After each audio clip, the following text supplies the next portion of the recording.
Ok, vamos abrir as nossas Bíblias lá em 1 Samuel, capítulo 2, versículos de 1 a 10. Vamos ler novamente o Salmo de Ana. Eu denominei Salmo de Ana porque, apesar de ela ser uma oração de gratidão a Deus, é também um cântico, né? É uma poesia e, portanto, se enquadra na categoria dos salmos.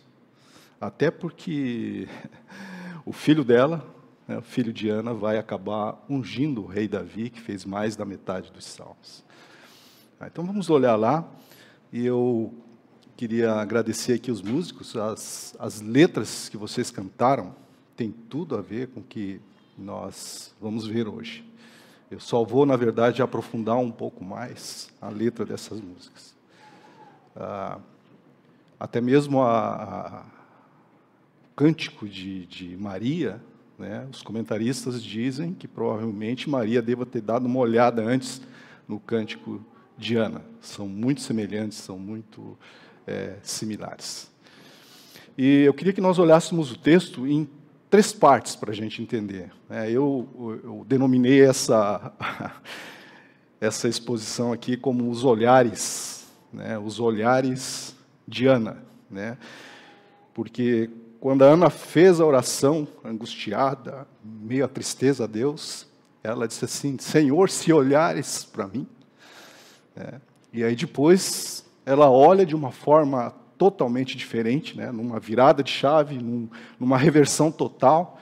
Então ela explode em alegria, que é esse cântico que a gente vai ver, né? Então os 3 olhares de Ana, né? Ana olhou primeiro para a natureza de Deus, depois ela olhou assim para o mundo à sua volta e as vicissitudes da vida, os altos e baixos da vida, as tristezas e as alegrias, as pobrezas e a riqueza. E por último, os versículos 9 e 10, aí Ana olha então para frente, o que Deus vai fazer, o que Deus fará, né? E ali os últimos 2 versículos, então, ela menciona nós, o seu povo, os fiéis, os justos, né?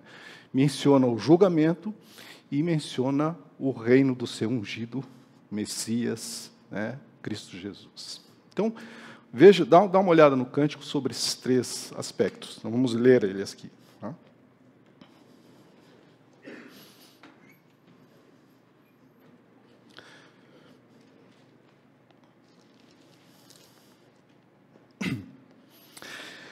Então orou Ana e disse: o meu coração se regozija no Senhor. A minha força está exaltada no Senhor. A minha boca se ri dos meus inimigos, porquanto me alegro na tua salvação. Não há santo como o Senhor, porque não há outro além de ti, e rocha não há nenhuma como o nosso Deus. Não multipliquei palavras de orgulho, nem saiam da coisas arrogantes da vossa boca, porque o Senhor é um Deus de sabedoria, e pesa todos os feitos, né, ou os atos na balança. O arco dos fortes é quebrado, porém os débeis cingidos de força. Os que antes eram fartos, hoje se alugam por pão. Mas os que andavam famintos não sofrem mais fome. Até a estéril tem 7 filhos, e a que tinha muitos filhos perde o vigor. O Senhor é o que tira e dá a vida, e faz descer a sepultura e faz subir. O Senhor empobrece e enriquece, abaixa e também exalta. Levanta o pobre do pó, e desde o monturo exalta o necessitado para o fazer assentar entre os príncipes, para herdar o trono da glória. Por quê? Porque do Senhor são as colunas da terra, e se assentou sobre elas o mundo. Ele guarda os pés dos seus santos, porém os perversos emudecem nas trevas da morte, porque o homem não prevalece pela força. Os que contendem com o Senhor serão quebrantados. Dos céus troveja contra eles. O Senhor julga as extremidades da terra e dá força ao seu rei e exalta o poder do seu ungido. Vamos orar de novo, por favor.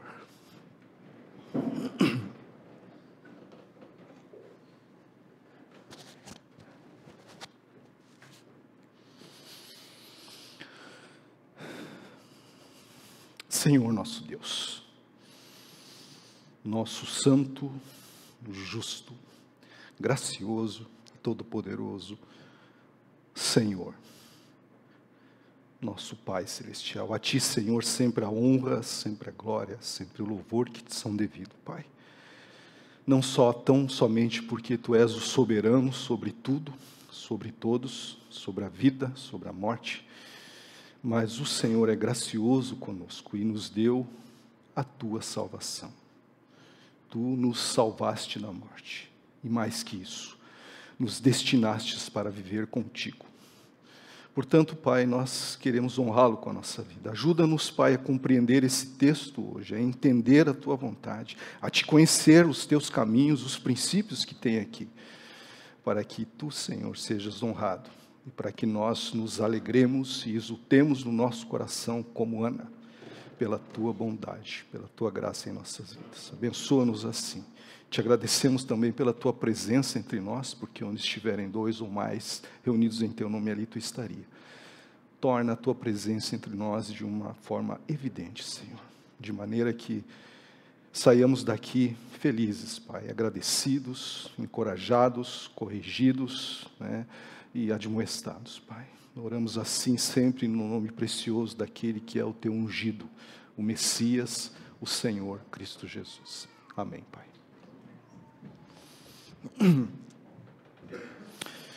Muito bem.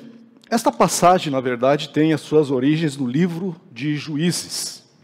O livro de Juízes é um tempo caótico da vida das tribos de Israel. Lá eles faziam aquilo que dava na cabeça deles, que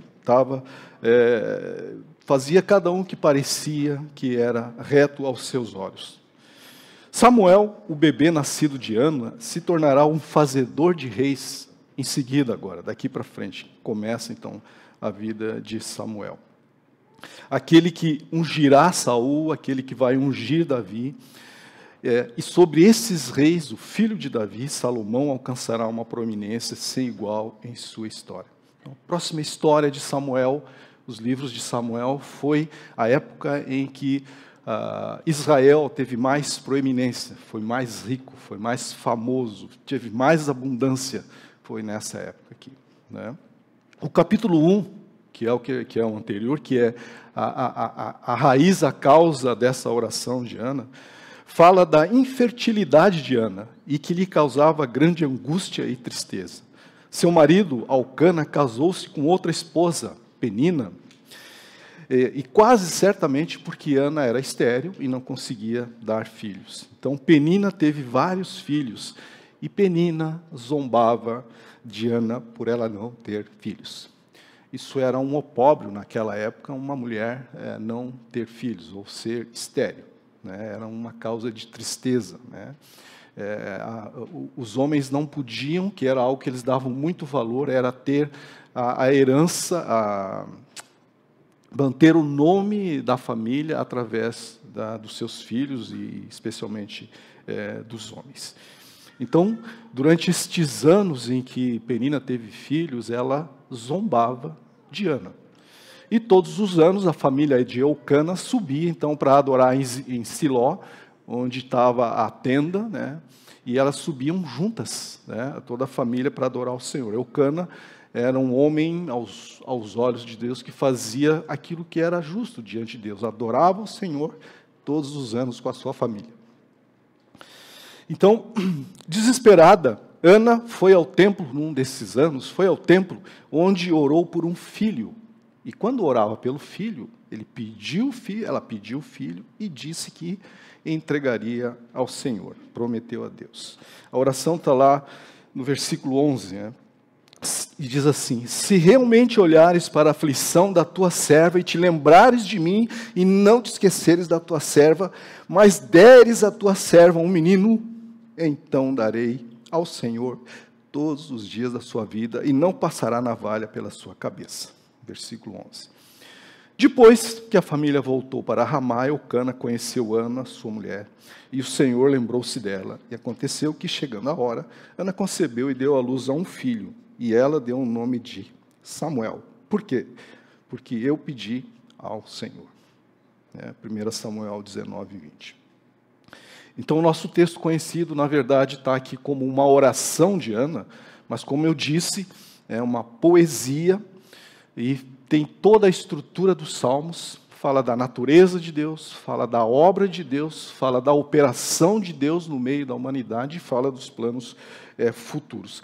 A canção de Ana, ou a oração de Ana, ou o Salmo de Ana, é, claro, em gratidão ao nascimento de Samuel. É um cântico de agradecimento ao Senhor, de agradecimento ao Santo, o nosso Deus, a rocha, aquele que é incomparável, aquele que é sábio, que tem todo o conhecimento. É um cântico de gratidão àquele que quebra o arco dos fortes e dá força aos fracos, daquele que dá filhos a estéril, daquele que mata e vivifica. É gratidão a quem empobrece e enriquece, que levanta ao pó os pobres, que guarda os pés dos seus santos, que quebranta aqueles que lutam com ele, que protege os seus santos, que julga os ímpios e que dá força aos reis. Então, é gratidão a esse Deus. E esse cântico, ele está cheio de teologia, está cheio da natureza de Deus, daquilo que Deus é, e por causa que Ele é, Ele faz e fará. Então, é uma oração de graça daqueles tipos de grande reversão, daquela hora da mudança de jogo drástica, das conversões, e encontramos aqui nas Escrituras, que muda de fato o jogo da vida drástica, de uma mulher estéril, para uma mulher fértil. Então, o cântico de Ana também serviu de modelo, como eu já disse, ao cântico de Maria. Mas esse cântico também, ele contém uma certa estrutura dos próximos 2 livros de Samuel. Se vocês quiserem olhar lá, um dia estiverem olhando Samuel, os primeiros 2 livros, vocês vão ver que é um livro cheio de reversões. É um pastor que vira rei, é um rei que vai morrer, é o orgulhoso, é o pobre que fica rico, Então, há essa reversão, há essa mudança na vida, é aquela virada de chave, vai indo mal, de repente fica bem. Lembrem-se, começa com uma oração de uma mulher dedicada ao Senhor, que confiou no Senhor, que buscou o Senhor, que esperou no Senhor e que foi agraciada. Então, Ana oferece diversos motivos para cantar os louvores. A alegria, a tristeza, a vitória, a derrota, o livramento, a angústia, entre os outros. Mas por trás de todos esses louvores está o simples fato de que Deus, o Criador e sustentador do universo, merece a nossa adoração. Merece a adoração, na verdade, de todas as criaturas. Ana compôs essa oração em forma de hino porque o Senhor ouviu e respondeu favoravelmente à sua petição. O Senhor agiu na sua vida, impactou uma nação e até mesmo tanto que até mesmo a nossa vida hoje ainda é impactada, sem falar do futuro que o Senhor também projetou. Então, houve uma reversão na sua vida, houve uma mudança drástica na sua vida. Na verdade, foi um divisor de águas, de estéril para fértil, de tristeza para exultação e alegria, e de muita esperança. Então, olhe para essa oração de Ana e veja como Deus pode mudar a nossa situação, como Deus pode fazer uma reversão na nossa vida. Como em Deus a gente tem esperança de que as coisas possam mudar sempre para melhor.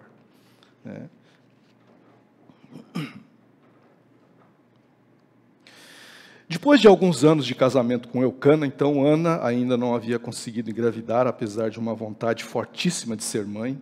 O marido dela fazia de tudo para consolá-la, e o único alívio verdadeiro veio quando Deus então atendeu a sua oração, dando-lhe Samuel. Como ela havia prometido dedicar o filho ao Senhor, ela levou o menino ao templo. E foi nessa ocasião, né, que ela então fez esse cântico, fez essa oração, né, que a gente chama aqui de salmo.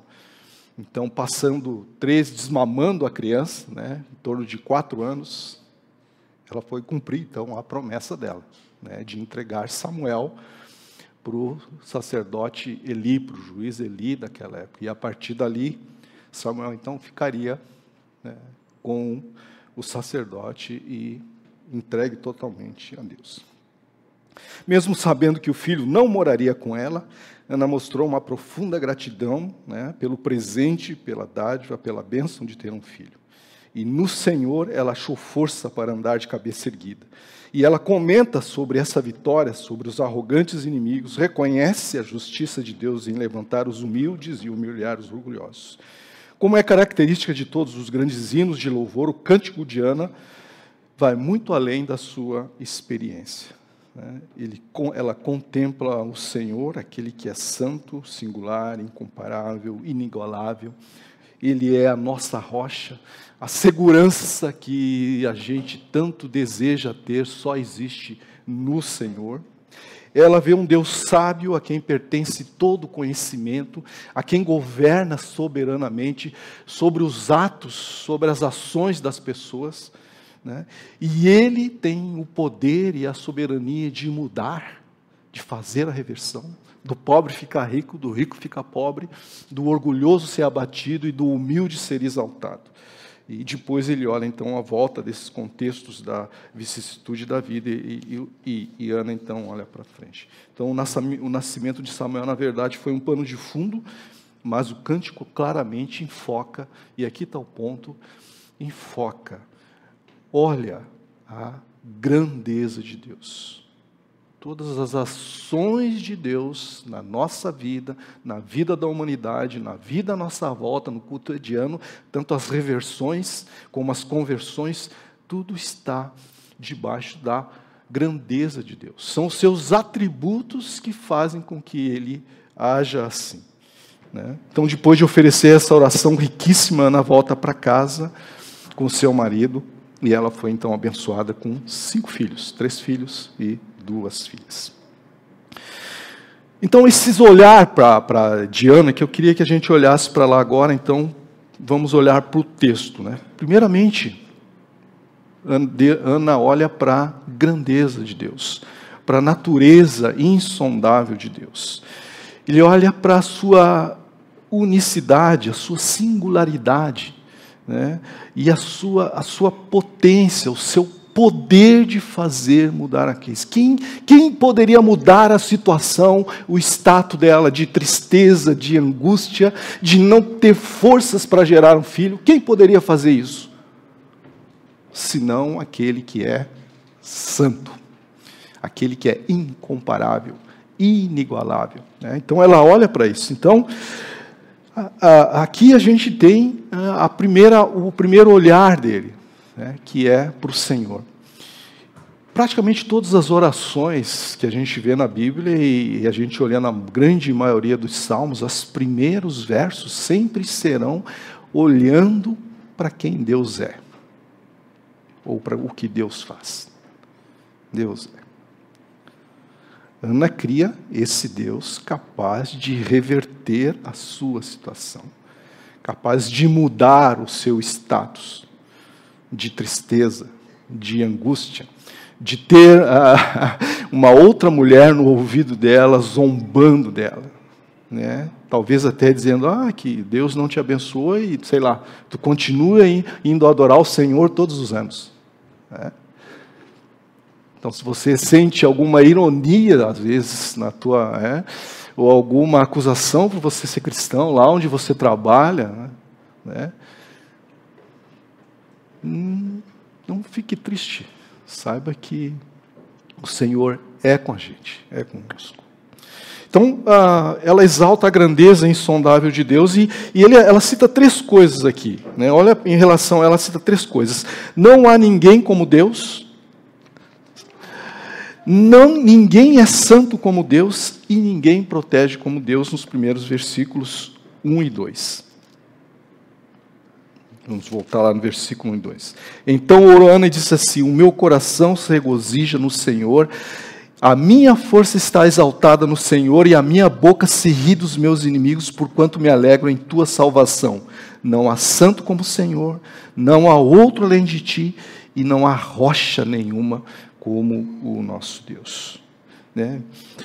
Então, essa explosão de louvor que Ana tem aqui, quando ela olha para a grandeza de Deus insondável, algo que ela não conseguiu segurar para ela quando ela entregou Samuel, e entregou Samuel para o Eli, para o sacerdote Eli. Provavelmente havia muita gente ali, então é provável que esse cântico, essa oração tenha sido feito em público. Então ela não consegue conter isso. E aí então ela explode em louvor. O meu coração se alegra no Senhor a minha força é exaltada. Interessante que nesse cântico aqui ela não está alegre por causa de Samuel, por causa do filho de Samuel. E a gente percebe aqui que a alegria dela, esse louvor, essa exultação é no Senhor. É no Senhor. Então ela estava alegrando, se exultando, ela estava feliz por causa do Senhor.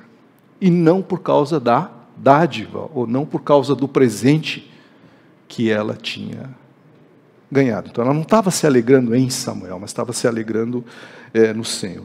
Então a palavra traduzir como regozijar-se aqui é uma palavra que significa exultar, triunfar, né? É uma alegria que está associada à vitória, né? Que Ana teve. Qual que é a vitória que Ana teve? A vitória de que ela não tinha força para ser fértil, né? Para produzir uma criança, e aí de repente ela foi liberta disso. Deus salvou ela disso e fez com que ela se tornasse tão fértil. Então nenhuma reivindicação de Ana foi para ela mesma. Ela diz: no Senhor a minha força é exaltada. Ou seja, quem nos dá força quando estamos fracos é o Senhor. Quem renova as nossas forças quando estamos cansados é o Senhor. Precisamos então aprender a encontrar força em Deus. Né? Ela fala aqui dos seus inimigos, porque ela venceu os seus inimigos. Né? Aqui dá a entender 2 inimigos. Né? O primeiro inimigo provavelmente seja a Penina.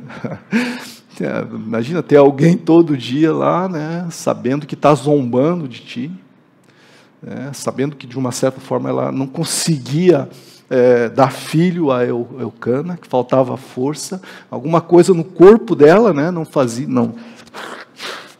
fazia isso acontecer. Então provavelmente seja a Penina. Ela está dizendo que essa é uma das minhas inimigos. Né? Então, ela provocou intencionalmente essa sua esterilidade por um longo período de tempo e muitas vezes a levou às lágrimas. Mas agora que Ana tinha dado à luz a um filho, Penina não podia mais zombar dela e provocá-la. Penina provavelmente fosse uma dos seus inimigos. Mas o pior inimigo dela era o que causava a ironia, né, a gozação, o zombar de Penina, era a esterilidade dela. Eu acho que Ana aqui estava pensando também, principalmente na própria esterilidade com a sua inimiga, do que a sua inimiga. Mesmo distante de Penina, a esterilidade de Ana era uma grande e forte tristeza e vergonha para ela. Mas agora o Senhor havia salvo, havia libertado. A salvação é que livrou ela da esterilidade e a tornou fértil. Então, meus irmãos, o fato é que ninguém muda, ninguém faz uma reversão disso, né, a não ser que Deus faça isso. Deus faça isso. Você crê nesse Deus é capaz de mudar a tua vida, de fazer coisas grandiosas assim? Isso aqui foi escrito para nos encorajar e adorar um Deus tão grandioso que nem Ele. Estamos aqui hoje, a cada domingo, para nos lembrar disso, do quão santo Ele é. Né? Esse tipo de santidade não é só a pureza de não fazer nada errado, tem a ver sim com a sua justiça. Ele é um ser puro, ele jamais peca, ele é um ser de luz. Mas aqui a santidade de Deus é sobre aquele que está acima de tudo, acima do universo. Ele está acima da criação, ele é antes de tudo. Esse é o Deus que nos ama. Apesar da sua grandeza, ele se importa com nós, seres frágeis, né? Pecadores. Né? E isso nos mostra também o quão dependentes nós somos. Aliás, vai mostrar nos próximos capítulos. Então, ninguém é santo como Deus, ninguém salva como Deus, e ninguém protege como Deus. Ninguém salva, ninguém liberta, ninguém é santo como Deus, e ninguém protege como Deus. É isso que Ana quer dizer quando fala assim, ó, não há rocha como o nosso Deus. Nos tempos bíblicos, lá Deus de Deuteronômio, foi quando Moisés citou essa que Deus é a nossa rocha. A rocha significa o quê? Firmeza, significa estabilidade, significa segurança. A pedra significa refúgio, significa fortaleza. Tanto que no final ele diz assim que, né, a terra, né, é Deus quem segura a terra, é Deus quem dá estabilidade para a terra. Tudo depende de Deus. Então a nossa proteção, a nossa segurança, a tua estabilidade na vida depende de Deus. Depende de Deus. Depende do Senhor.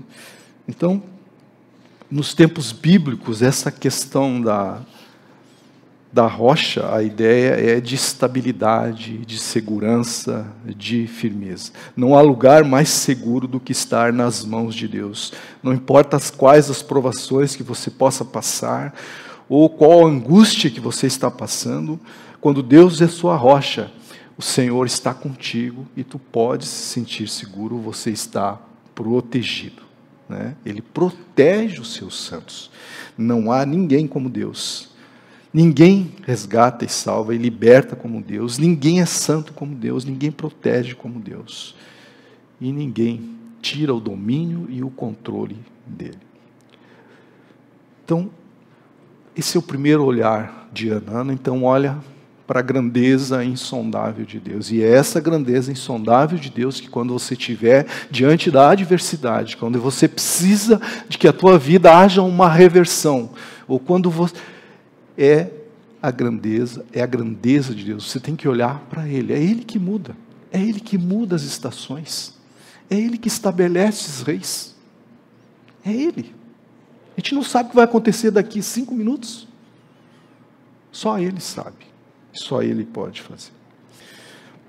Então essa grandeza de Deus, nunca esqueça disso. Quando a gente for orar, né, de novo, né, a gente for orar, quando Jesus ensinou a orar, o que Jesus disse? Santificado seja o teu nome. Primeira coisa. As coisas, as vicissitudes da vida, as necessidades, as coisas corriqueiras vêm depois. Por quê? Porque o Senhor sabe que a gente precisa. Então, primeira coisa, né, o primeiro olhar de Ana é a grandeza insondável de Deus. Olhe que Ele é santo, né? Olhe que nele é incomparável e que Ele é a rocha. A segunda está nos versículos de 3 a 8. E aqui é onde Deus mostra que Ele humilha e exalta. Ele é o soberano. É Ele quem governa. É Ele quem controla.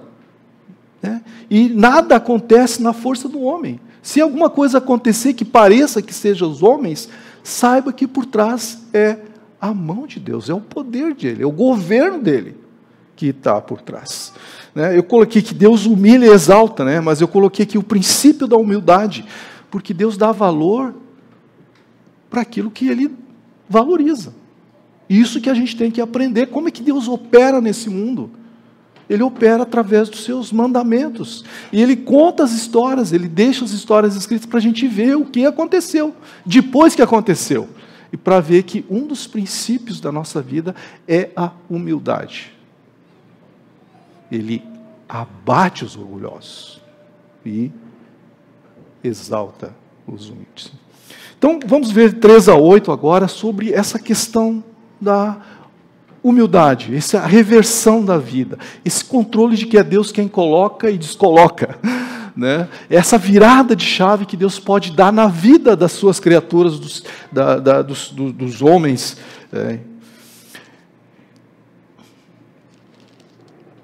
Depois que ele diz então que não há santo, né, que o Senhor é incomparável, que Ele é a nossa rocha, a nossa segurança, então de 3-8 ele vai dar alguns exemplos, ele vai fazer algumas declarações de como Ele opera nesse mundo. A gente precisa entender como é que Deus opera, para que a nossa vida seja segura, para que a nossa vida seja estável, para que a gente seja confiante no Senhor, para que a gente se alegre e adore a Deus de todo o coração, como Ana fez aqui. E que você saiba reconhecer, né, as dádivas que Ele nos dá todos os dias. E todos os dias, todos nós recebemos dádivas do Senhor. Todo dia, cada um de nós experimenta a sua bondade. Então nós temos motivos de sobra para agradecer a Deus. Mas aqui Deus fala como é que Ele vai lidar com Samuel, com os 2 livros de Samuel. Aqui há muita coisa de subir, descer, de orgulho, de tristeza e de alegria. Então vamos lendo sobre esse aspecto então. Então vamos lá. Versículo 3-8. Não multipliquei palavras de orgulho, nem saiam coisas arrogantes da vossa boca, porque o Senhor é um Deus de sabedoria, ou um Deus de conhecimento, e Ele pesa todos os teus atos. Ele julga. Cuidado com o que você faz, com o que você fala. Versículo 4. O arco dos fortes é quebrado, porém os débeis cingidos de força. Os que antes eram fartos, hoje trabalham por pão, mas os que andavam famintos não sofrem mais fome. Até a estéril tem 7 filhos, e a que tinha muitos filhos perdeu o vigor. O Senhor é o que tira e dá a vida, faz descer a sepultura e faz subir. O Senhor empobrece e enriquece, abaixa e também exalta. Levanta o pobre do pó desde o monturo e exalta o necessitado, para o fazer assentar entre os príncipes e para o fazer herdar o trono de glória, porque do Senhor são as colunas da terra e assentou sobre elas o mundo. Quanto a inversão, quanto contraste tem aqui, né? Fala sobre como Deus humilha e como Deus exalta. Nos versículos 4 e 5, Ana dá 3 exemplos do que podemos chamar de reversões da vida, né? Ou talvez mais conhecido no meio mundano, né? As reversões da sorte, ou a sorte grande, né? As reversões. E ele compara então o guerreiro com os que tropeçam, os fartos com os famintos, a mulher estéril com a mulher que tem muitos filhos. As armas dos guerreiros podem ser quebradas, enquanto que aqueles que estavam tropeçando de repente encontram força. Os que estavam fartos passam fome, enquanto que os famintos encontram fartura e comida. A que era estéril deu luz a 7 filhos, mas a que teve muitos filhos definha. 7 filhos, que é um número que a Bíblia normalmente coloca ele como completo, como plenitude, como total reversão, né? Esses 3 exemplos demonstram que só porque você está numa determinada posição hoje, não significa que estará na mesma posição amanhã. Às vezes a vida nos dá uma rasteira, como diria o gaúcho, né? Ou curvas, né? E às vezes ela é muito estranha, né? Porque a gente não sabe o que amanhã pode trazer. A gente não sabe o dia de amanhã, né? E isso nos traz inquietudes, né? E pensar que a nossa vida pode mudar no momento. E pode mudar. A gente sabe muitas histórias mesmo entre nós. Num dia eu estou saudável, aí vou fazer um exame, no dia seguinte eu estou com câncer terminal, né? Estou exagerando aqui. Você não sabe o que está dentro lá do teu corpo, né? Então, Ana nos dá uma segunda parte dessa verdade. Essas reversões da vida não são resultados do acaso, mas é Deus que humilha e que exalta. O Senhor traz a morte e dá vida. Ele faz descer a sepultura e levanta. O Senhor envia pobreza e riqueza. Ele humilha e ele exalta. Ele levanta o pobre do pó, levanta o necessitado da pilha das cinzas, e ele os assenta com os príncipes e faz herdar o trono de honra. Esse versículo aqui, que ele levanta o pobre do pó e levanta os necessitados das pilhas da cinza, tem a ver com os mendigos. Isso aqui, nas épocas dessas cidades, havia sempre pessoas que viviam mendigar na entrada da cidade. E alguns viviam nas cinzas que eram das fogueiras que eram queimadas e tal, para fazer comida, para aquecer, que largavam no montouro lá fora. Então, aquela pessoal lá é o que seria hoje a turma do lixão aí, né, que às vezes vive dos grandes lixões da cidade. Então Deus é capaz de pegar uma pessoa que vive de um lixão desse e transformar em príncipes, ou então está sentado na mesas dos príncipes, né, ou dos grandes políticos, das grandes lideranças. Deus pode fazer isso. E às vezes Deus faz, para humilhar mesmo, né, para humilhar. Então, o que a gente aprende daqui, meus irmãos? O que a gente aprende daqui? O princípio da humildade. O princípio da humildade. Deus está dizendo assim, ó, seja humilde. Né? Não confie na tua própria força. Não confie na tua própria sabedoria. Não confie de que você é o cara, ou que você é a mulher, que sabe tudo, que toma as decisões certas. Não sabe. Longe de nós o orgulho, a arrogância. Se é uma coisa que o Senhor detesta, é orgulho e arrogância.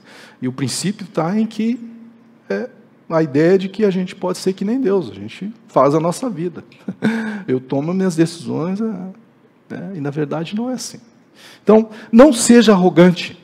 Não seja arrogante. Se você está numa posição elevada hoje, não seja arrogante.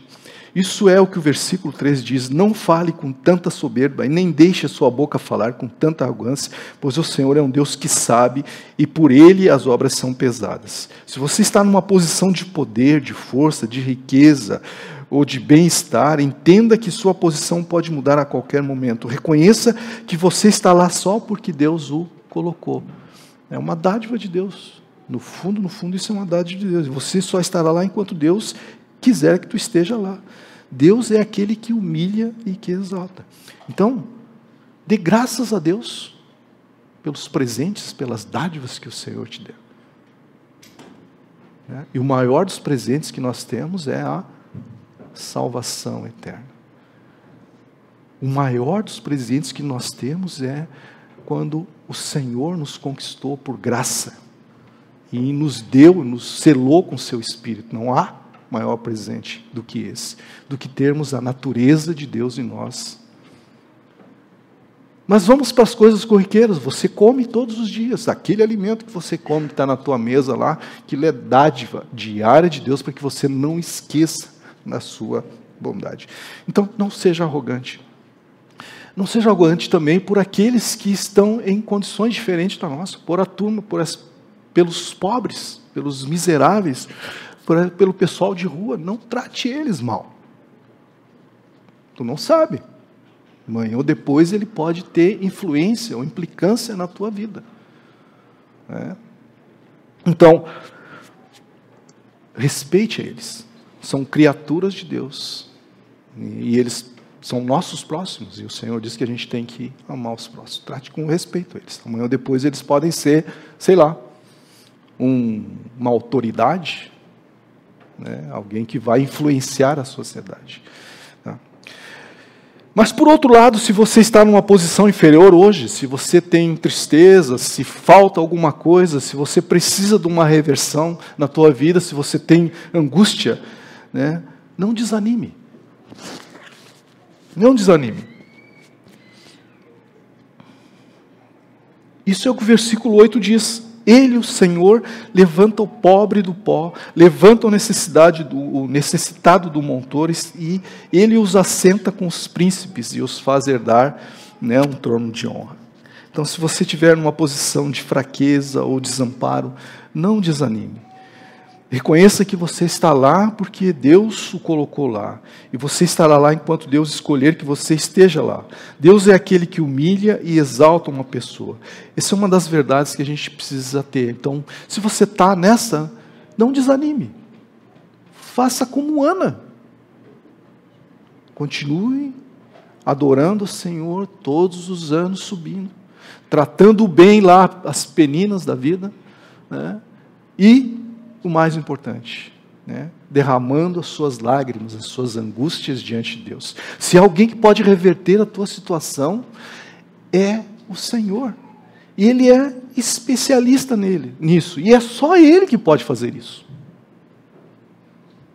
Nós que conhecemos o Senhor Jesus, que conhecemos o Altíssimo, o Santo, a Rocha, o Incomparável, o Insondável, gente, derrame as suas lágrimas, busque Ele na sua angústia, na sua tristeza, assim como quando tiver presentes, boas dádivas, cante, né? Adore o Senhor com cântico, exalte Ele.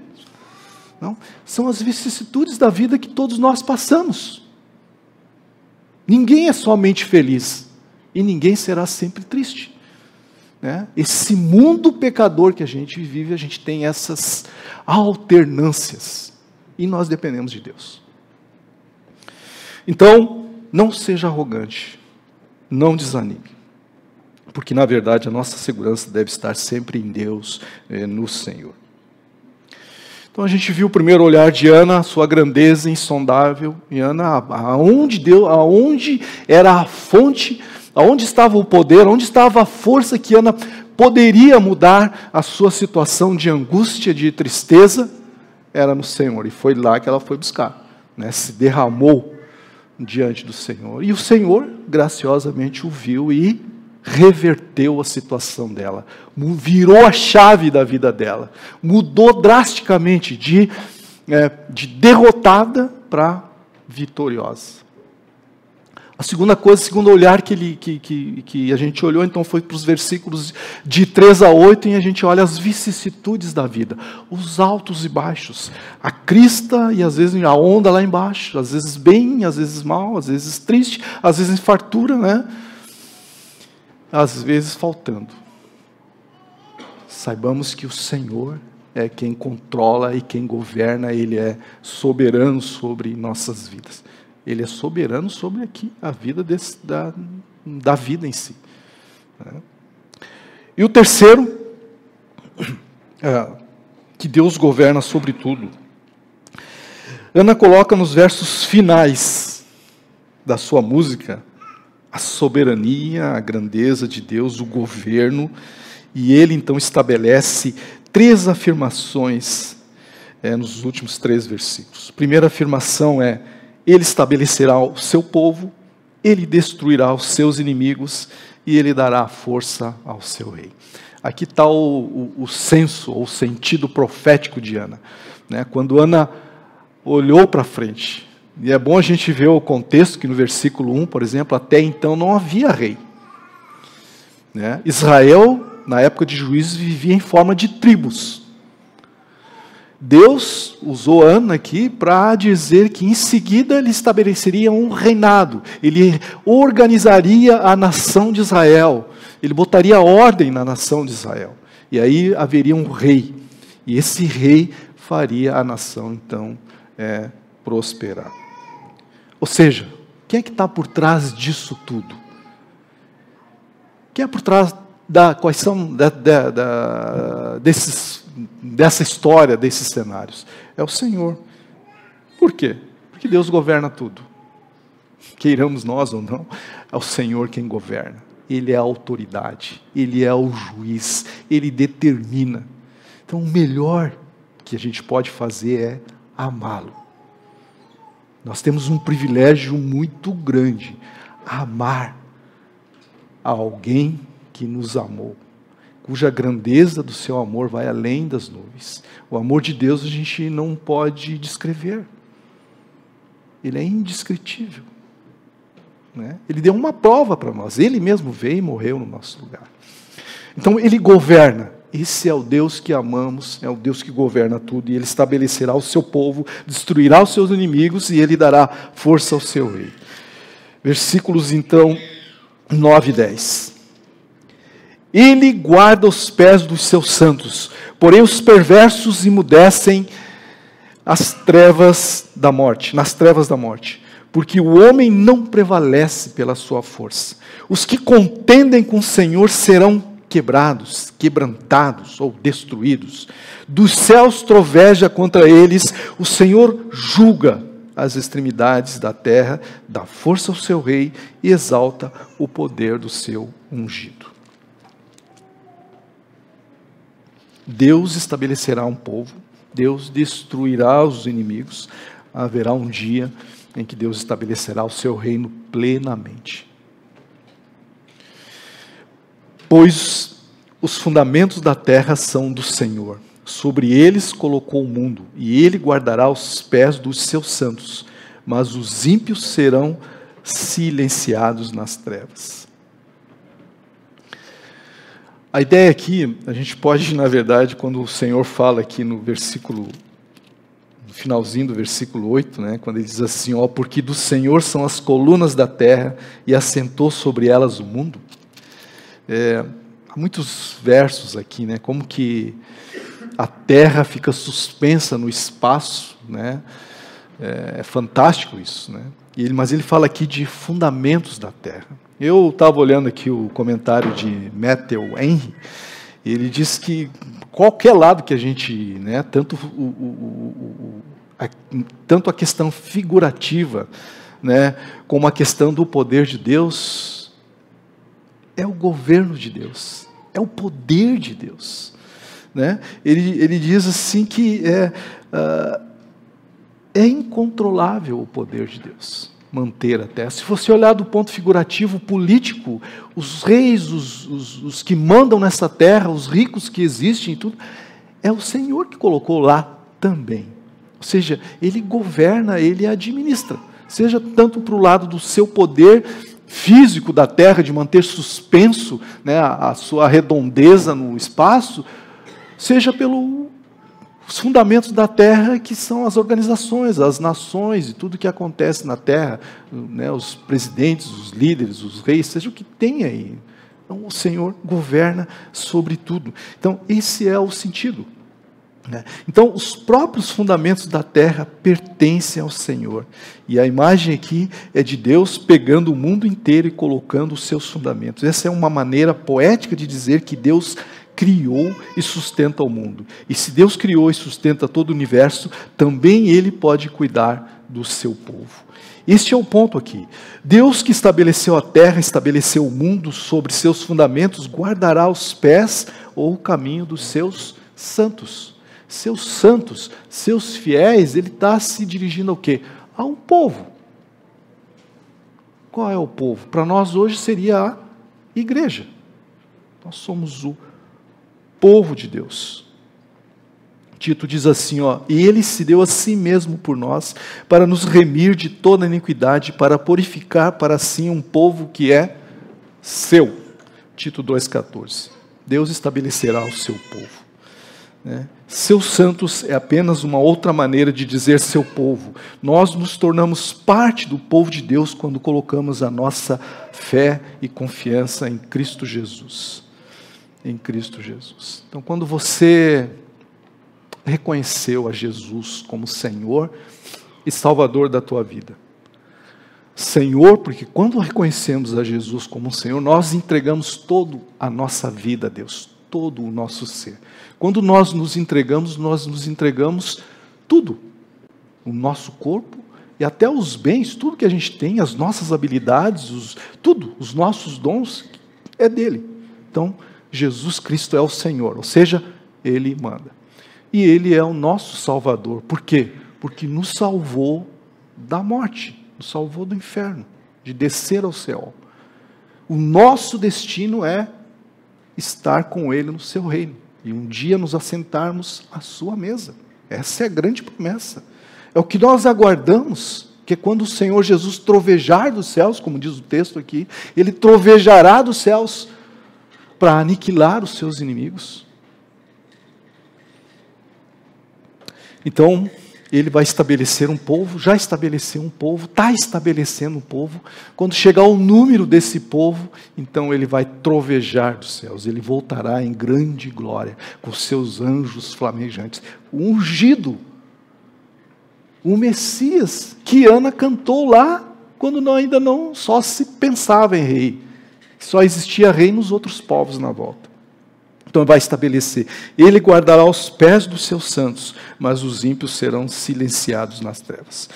A segunda coisa que ele estabeleceu aqui é que Deus destruirá os seus inimigos. Isso nos leva a uma segunda afirmação de que o governo soberano de Deus, Deus destruirá os seus inimigos.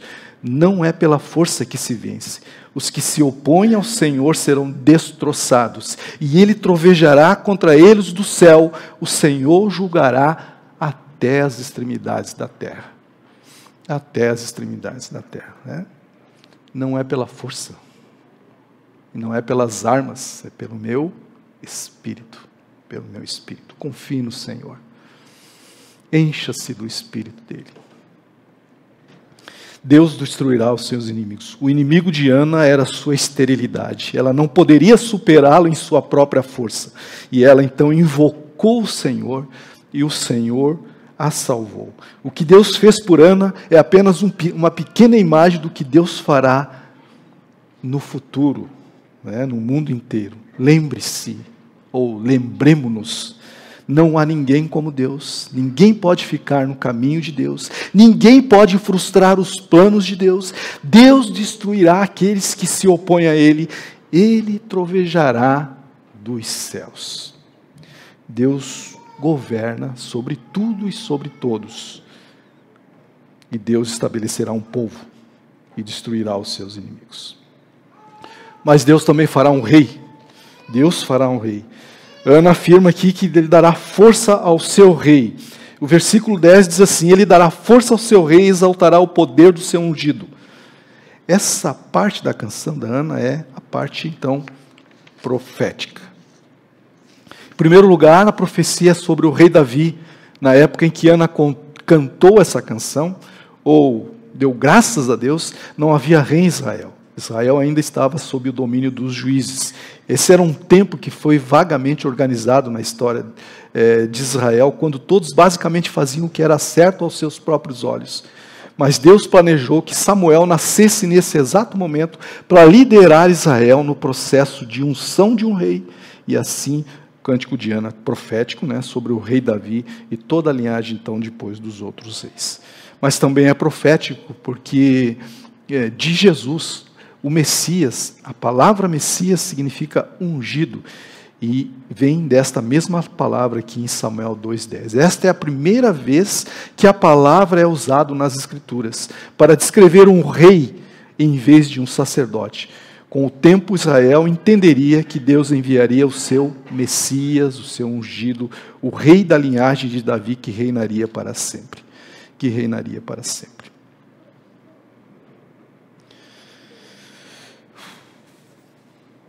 Então essa é a história do Cântico de Ana. Nós vimos aqui então que Ana olhou para a grandeza de Deus, para a natureza de Deus santa, que Deus é rocha, que Ele é incomparável. Deus olhou para as vicissitudes da vida e viu que Deus governa, que é Deus quem abate e quem levanta, é Deus que tira da tristeza e envia para a alegria. A virada de chave, a reversão da vida está em Deus, e vimos também que Deus vai estabelecer um povo, que vai destruir os inimigos e que também dará força a um rei, e esse rei, na verdade, é o Senhor Jesus. Então, algumas conclusões aqui, meus irmãos, de hoje, algumas conclusões que a gente pode tirar daqui. A primeira é que tenha sempre em mente, em todas as circunstâncias da tua vida, que Deus está no controle, que Ele domina, que Ele é o soberano. Creia no caráter de Deus. Ele é santo, Ele é bom, Ele é justo. Mesmo que aos teus olhos pareça ruim, pareça injusto, pareça triste. Creia nele. O primeiro olhar é para natureza de Deus, né? O nosso Deus está nos céus e faz tudo como lhe agrada. Portanto, Deus tem misericórdia de quem Ele quer e endurece a quem Ele quer. Romanos 9,18. Mas em Efésios 1 ele diz assim, isto é, de fazer convergir em Cristo todas as coisas celestiais ou terrenas na dispensação da plenitude dos tempos. Nele, em Jesus, fomos também escolhidos, tendo sido predestinados conforme o plano daquele que faz todas as coisas conforme o seu propósito. Percebem?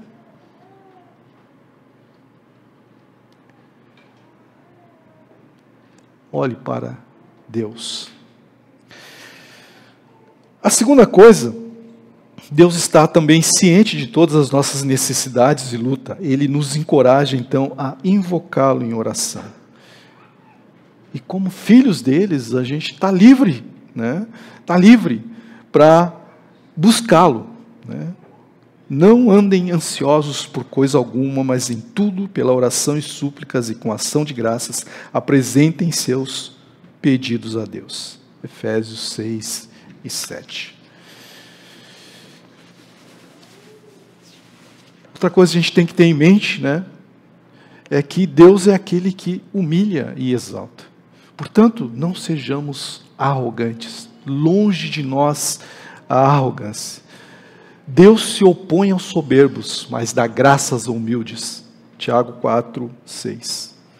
A soberba precede a ruína, e a altivez de espírito precede o tropeço. Provérbios 16, 18. Não desanimem quando as coisas forem mal. Venham a mim todos os que estão cansados e sobrecarregados, e eu vos darei descanso. Eu disse essas coisas para que em mim vocês tenham paz. Nesse mundo vocês terão aflições. Contudo, tenham bom ânimo. Eu venci o mundo. Deus é o grande inversor da vida, que humilha os orgulhosos, que exalta os humildes. E em terceiro lugar, eu queria que a gente considerasse o poder dos testemunhos. Ana compartilhou seu testemunho em uma música, ou em uma oração, que serviu de incentivo para muitas pessoas ao longo da vida. Quando Deus fizer algo de bom na tua vida, quando Deus fizer uma inversão na tua vida, quando Deus mudar da tristeza para a alegria, adore a Deus, cante a Deus, mas testemunhe. Quando Ana cantou e adorou o Senhor, na frente da tenda da congregação, quando estava entregando Samuel para Eli, para o sacerdote Eli, ela adorou em público, ela deu testemunho do que Deus fez por ela. O Deus santo, a rocha, o Deus justo. Então, olhe para a natureza de Deus, seja humilde, né? E testemunhe quando Deus fizer grandes coisas por ti, né? Lembra-se que nós vivemos para o louvor da sua glória. Nós vivemos para anunciar as virtudes daquele que nos chamou das trevas para a sua maravilhosa luz. Para isso que a gente vive. Reconhecer o Senhor em todos os nossos caminhos e dar a Ele a honra e a glória. Amém?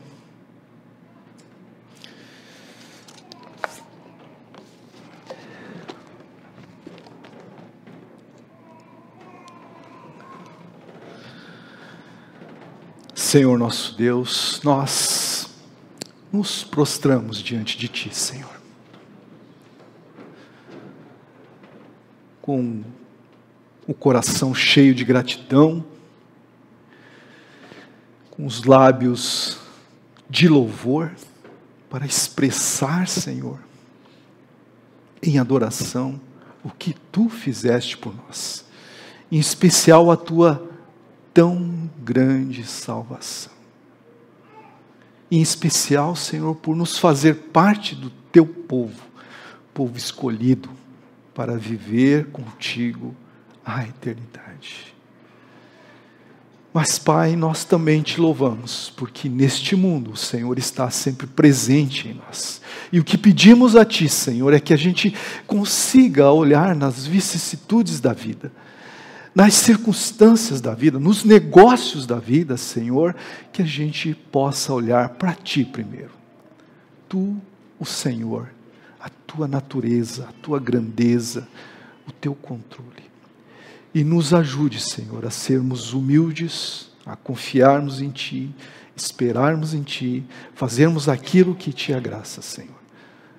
E, Senhor, enche a nossa vida de boas dádivas, Pai, para que nós cantemos e exultemos e demos glória a Ti e o tornemos conhecido, especialmente para aqueles que não Te conhecem.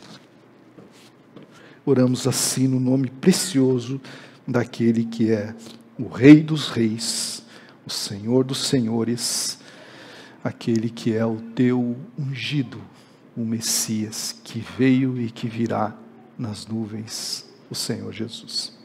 Amém, Senhor.